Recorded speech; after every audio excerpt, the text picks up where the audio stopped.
একটি বড় আয়াত, যারা পারেন তারা পড়েন, আমরা সামনের দিকে যাচ্ছি ইনশাআল্লাহ। আল্লাহু লা ইলাহা ইল্লা হুয়াল হাইয়ুল কাইয়্যুম লা তাখুযুহু সিনাতুন ওয়ালা নাওম লাহু মা ফিস সামাওয়াতি ওয়া মা ফিল আরদ মান যাল্লাযী ইয়াশফা'ু ইনদাহু ইল্লা বিইذনিহি ইয়ালামু মা বাইনা আইদিহিম ওয়া মা খালফাহুম ওয়া লা ইউহীতুনা বিশাইইন মিন ইলমিহি ইল্লা বিমা শাআ ওয়াসি'a কুরসিয়্যুহুস সামাওয়াতি ওয়াল আরদ ওয়া লা ইয়াউদুহু হিফযুহুমা ওয়া হুয়াল আলিয়্যুল আযীম। আল্লাহু আকবার। আল্লাহ কোরআনের মতো এত সুন্দর বাচনভঙ্গি আল্লাহ কোন কিতাব পৃথিবীর জহিরের মধ্যে নাযিল করে নাই। সুবহানাল্লাহ। এই আয়াতুল কুরসির ভিতরে যে বিষয়গুলো রয়েছে সেটা হচ্ছে আল্লাহ তিনি ছাড়া আমাদের কোনো ইলাহ, উপাস্য, কোনো মাবুদ, কোনো আইনদাতা, কোনো বিধানদাতা, কোনো শাসনকর্তা, এহকালের মালিক পরকালের মালিক আছে বলে এটা মনে করা, এটা হচ্ছে শিরিক। এই আয়াতুল কুরসির মধ্যে প্রথমে বলা হয়েছে তুমি ইলাহ হিসাবে আল্লাহকে মেনে নাও, রব হিসাবে তুমি আল্লাহকে মেনে নাও। নাম্বার 2, আল্লাহ তাআলা কখনো ঘুমায় না। তন্দ্রা বলতে যেটা নাওম বলেছেন, নাওম মানে ঘুমানো। আল্লাহুম্মা বিসমিকা আমুতু ওয়া আহইয়া, আমরা এটা বলি নাওম। আল্লাহ তাআলা ঘুমায় না। ঘুমায় নাওম এবং আমুতু এই শব্দের মধ্যে কিছু পার্থক্যতা আছে। এখানে আল্লাহ তাআলা বলছেন নাওম, আল্লাহকে ঘুম যে একটা স্পষ্ট করে, জুরাই, একটু জিমাই। আল্লাহ তাআলা বলছে আমাকে জিমাইও না, এটাকে বলা হচ্ছে, এই জন্য বলা হচ্ছে নাম। নাম শব্দের অর্থ হচ্ছে আল্লাহকে জিমাই না। আল্লাহ জিমানোর জন্য ঘুম তো দূরের কথা, আল্লাহ থেকে একটু জিমাইও না। নাম্বার 3, স্পষ্ট করে না বলছে। কোন তন্দ্রা আল্লাহ তাআলাকে স্পষ্ট করতে পারে না, এটা নিষিদ্ধ করে দিয়েছেন। নাম্বার 3, আসমান এবং জমিন যা কিছু আছে, যা রয়েছে সবে আল্লাহ তাআলার হুকুম মানে, মানুষ ছাড়া। যা মানে না, আল্লাহর হুকুম অবাধ্য করে, অমান্য করে, কুফরি করে, দেখে রাখে, অস্বীকার করে, সমস্ত যা কিছু করে ইনসান ছাড়া কোনো আল্লাহ সৃষ্টি জগৎ আল্লাহকে অস্বীকার করে না। নাম্বার 4, সেইকে যার অনুমতি ব্যতীত, আমার নবীজি বললেন আমার আল্লাহর ব্যতীত, অনুমতি ব্যতীত কিয়ামতের দিন কেউ কথা বলতে পারবে না, কথা বলার সুযোগ থাকবে না। আমি আপনাদেরকে আগেও বলছিলাম, আদম সফিউল্লাহ থেকে শুরু করে মুহাম্মদ রাসূল ঈসা রূহুল্লাহ পর্যন্ত সমস্ত নবীরা এমন এমন অবস্থা হয়ে যাবে, কেউ সুপারিশ করার জন্য সুযোগ পাবে না। সবাই বলবে, আমি একটা পরামর্শ দিতে পারি, মুহাম্মদুর রাসূলুল্লাহ সাল্লাল্লাহু আলাইহি ওয়াসাল্লামের কাছে যাও, তিনি ছাড়া আর কোন নবী, কোন পয়গম্বর যদি কথা বলে আল্লাহ রাগান্বিত হয়ে থাকবে। কিন্তু নবীজি যদি ওমা আরসালনাকা ইল্লা রাহমাতাল লিল আলামিন, এই রাহমাতুল লিল আলামিন যখন কথা বলবে আল্লাহর সাথে, তখন আল্লাহ রাগ কমে যাবে আর উম্মতদেরকে, আল্লাহর বান্দাদেরকে আল্লাহর জান্নাতের দিকে হিসাব নিকাশের জন্য ফয়সালা শুরু করবে। আল্লাহর অনুমতি ব্যতীত আর কেউ সুপারিশ করতে পারবে না। নাম্বার 5, তাদের সামনে পিছনে যা কিছু আছে তা নিয়ে এই জমিনের মধ্যে, আল্লাহ সৃষ্টি জগতের মধ্যে যা কিছু আছে সমস্ত কিছু আল্লাহকে সিজদা করে, আল্লাহর গুণগান বর্ণনা করে। গাছ আল্লাহ সৃষ্টি বর্ণনা করে, বাঁশ আল্লাহ সৃষ্টি বর্ণনা করে, আল্লাহ জিকির দিয়ে দিয়ে জমিন আল্লাহ জিকির করে, সূর্য আল্লাহ জিকির করে, গ্রহ নক্ষত্র মিল্কিও গ্যালাক্সি সমস্ত তারকারঞ্জি যা আছে সমস্ত কিছু আল্লাহ জিকির করে। শুধুমাত্র নামাজ পড়ে না, নামাজ পড়তে চায় না, নামাজ পড়ার জন্য মসজিদ আসতে চায় না, এটা হচ্ছে ইনসান। সমস্ত কিছু নিয়মতান্ত্রিকভাবে যদি ইবাদত না করতো আল্লাহ সৃষ্টি জগতের পাহাড়ের মধ্যে এত নিয়ামত দিত না, সমুদ্র এত নিয়ামত দিত না। আল্লাহ আজকে সৃষ্টি জগৎ আল্লাহকে মেনে বলে আল্লাহ তাআলা সমস্ত সৃষ্টি জগতের মধ্যে পাহাড়ে জঙ্গলে নদীতে অসংখ্য অসংখ্য নিয়ামত মানুষের জন্য আল্লাহ দিয়ে দিয়েছেন। আমরাও যদি আল্লাহর হুকুম মেনে চলি, আল্লাহ এই দুনিয়াটাকে আমাদের জন্য সুন্দর এই নিয়ামত রূপে জমিনের মধ্যে কিছুদিন পরে, এখন তো যেদিকে যায় সেদিকে চোরের খনি, লম্পটের খনি, জানাকরের খনি, টাকা পাচারের খনি, সমস্ত খনিগুলি দেশের মধ্যে বসে আছে। আমরা কি করে দুনিয়ায় জান্নাত হবে?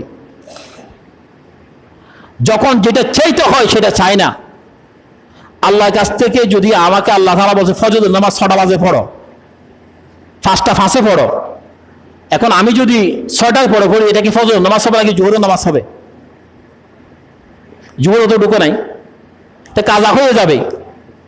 তা আমাদের বহু মানুষ আছে কাজা করতে চায়, তা আল্লাহ তো কাজা নিবে না, ইচ্ছাকৃত কোনো কাজা আল্লাহ পাকে নিবে না। কাজা ওইটা নিবে যেটা ভুলবশত হয়ে গিয়েছে, সেটা কাজা নিবে। দেখা যায় কিছুদিন আগে আমাদের দেশে আনসার ব্যাটালিয়ন যেগুলো আছে তারা কত বড় অঘটন ঘটাতে চেয়েছিল। এই 1 মাসের মধ্যে 1000 মানুষের জান চলে গেল। 16 বছর পর্যন্ত যারা শাসন করেছে তাদের কাছ থেকে কিছু চায় নাই, নেয় নাই, তাদের সামসামি করেছে। আর দেশকে যখন যুবক ছেলেরা যখন দেশকে স্বাধীন করার জন্য, সুন্দর পৃথিবী দেওয়ার জন্য যখন উপহার দেওয়ার জন্য চাচ্ছে, এই দূষিত কলঙ্ক যারা দেশকে দেশের থেকে টাকাগুলি পাচার করেছে, দেশকে মাটির সাথে মিশিয়ে দিতে চাচ্ছে, দেশের কলঙ্ক করতে চাচ্ছে, এই মানুষগুলি আবার দাঁড়াচ্ছে মানুষের পিছনে, যাতে এই বিশৃঙ্খলা উচ্ছৃঙ্খলা সৃষ্টি করে, জমিনটাকে অরাজকতা সৃষ্টি করে, জমিনের মধ্যে ফাসাদ করার জন্য। আপনি যদি জিজ্ঞেস করেন ভাই তুমি এটা কেন করতেছ, তোর ভাই আমি এগুলো করতেছি নাকি, আমি তো ইনসাফ করতেছি। আল্লাহ তাআলা বলছেন ওই মানুষগুলিকে যখন আপনি বলবেন ভাই ফাসাদ করিও না, ঝগড়া করিও না, তখন তারা বলবো হই আমি তো চাচ্ছি মানুষের মধ্যে ইনসাফ করার জন্য, সহজ করে দেওয়ার জন্য। আল্লাহ আমাদেরকে যে সময় যেটা করতে বলেছেন সেই সময় সেটা করতে হবে। আল্লাহ যতক্ষণ চাইবে, মানুষ যখন হকের উপর থাকবে, আল্লাহ হকটাকে বিজয় দান করবে। একদিন কি একদিন, হয়তো একটু সময় লাগবে। আমরা আগে মনে করছিলাম যে মনে হয় পতন হবে না, আল্লাহ মুমিনের বিজয় করবে না। কোন দিক দিয়ে করবেন? একটা আমাদের একজন লেখক দার্শনিক বলেছিলেন, সৌরসাজ যারা হয় তারা তাদের পতনের যে দরজাগুলি আছে, ছিদ্রগুলি আছে, সমস্ত ছিদ্র বন্ধ করে, তো যেটা দিয়ে তার পতন হবে সেটা বন্ধ করার জন্য বলে যায়। এই অবস্থা হয়েছে। যারা জুলুম করতে মানুষের উপরে, তারা যে পথ দিয়ে ফালাবে সেই পথটা বন্ধ করতে পারে নাই। আল্লাহ আমাদেরকে সঠিক সময় যেটা করতে হয় সেটা করার জন্য তৌফিক দান করুন। নাম্বার 6, আল্লাহ যেটি ইচ্ছা করে সেটাই করেন। আমি যদি বলি আল্লাহ তুমি আসমানটা এখন নামাই দাও, আসমান থেকে রহমতের ফেরেশতা পাঠাও, আমি দোয়া করতে থাকবো। মজলুমদের জন্য দোয়া করা, আল্লাহর জন্য দোয়া কবুল করা। দুনিয়ার এমন না যে আমি যখন যেটা চাইবো সেটা দিবে, এমন কোনো কথা না।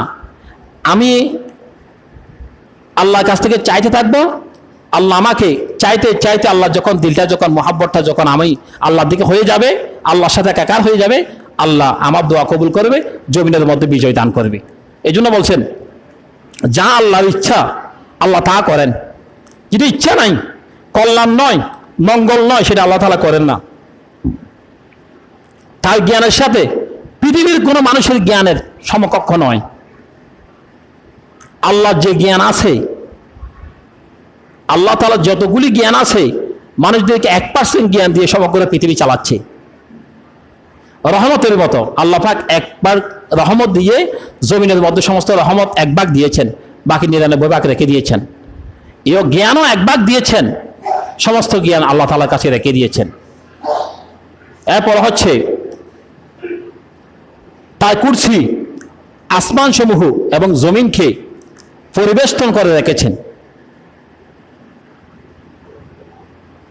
তারপর হচ্ছে আর এই দুটোর যে রক্ষণাবেক্ষণ আসমান এবং জমিন, কোনো মানুষ আমরা একটা ছাদ দিয়েছে, যে ছাদটা এটার জন্য কতগুলি ফিলিয়ার লাগে, এদিকে লিন্টার টানতে হয়। তো আল্লাহ যে আসমানগুলি এত বড় আসমান বসাইলেন, আসমানের পরিধি হচ্ছে 500 বছর পর্যন্ত দ্রুতগামী কোনো গোড়া নিয়ে চলতে হবে আপনাকে, রকেট নিয়ে 500 বছর পর্যন্ত আপনাকে দ্রুতগামী রকেট নিয়ে একটা জমি এই আসমানের পরিধি সাউডা এটা আপনাকে দৌড়াইয়ে যেতে হবে এক মাথা থেকে অন্য মাথায়, এক প্রান্ত থেকে অন্য প্রান্তরে। এইরকম আসমানটা কোনো কলম ছাড়া কিছু ছাড়া আল্লাহ পাক রেখে দিয়েছেন। বলছে এই দুইটাকে আমি নেসকুরুজুরের হাতে এই জমিনটা পানির মধ্যে বসিয়ে রেখেছি, আসমানটা শূন্যের মধ্যে রেখে দিয়েছি। এগুলি কোনো মানুষ সম্ভব না, আমি আল্লাহ সেটা বোঝার জন্য কোনো কিছু ব্যাপার লাগে না। আসমানটা এবং জমিনটা থেকে তোমরা শিক্ষা নিয়ে নাও। আর তিনি যেই মানুষের মর্যাদা, আমরা তো মানুষদের পিছনে 2 টাকা দিলে কি রকম করে মানুষের কদমে কদমে শেষ দেয় যে বাবা ডাকতে ডাকতে মরে যায়। মানুষ যেভাবে মানুষকে পূজা করে, মানুষ যেভাবে মানুষকে সম্মান করে, মানুষ যেভাবে মানুষের পিছনে লেগে থাকে, যত বছর 16 বছর পর্যন্ত 20 বছর পর্যন্ত মানুষের কদমে গোলামি করছো, আল্লাহর কাছে যদি 5 দিন করতা, আল্লাহ বলছে বান্দা তোমাকে আমি সমস্ত গুনাহ মাফ করে দিলাম, যাও। মানুষের গোলামি আমরা করি, আল্লাহ গোলামি করতে রাজি না। এই জন্য আল্লাহ বলছেন সমস্ত মর্যাদা এগুলির মালিক হচ্ছে আমি, তোমরা তো আমাকে সেজদা করো না। জমিনকে সেজদা দাও, জমিন সাক্ষী হয়ে যাবে, আর কিয়ামতের দিন তোমার জন্য নাজাত ওসিলা হয়ে যাবে। সুবহানাল্লাহ। আল্লাহ আমাদেরকে জমিনের মধ্যে সেজদা দেওয়ার জন্য তৌফিক দান করুন।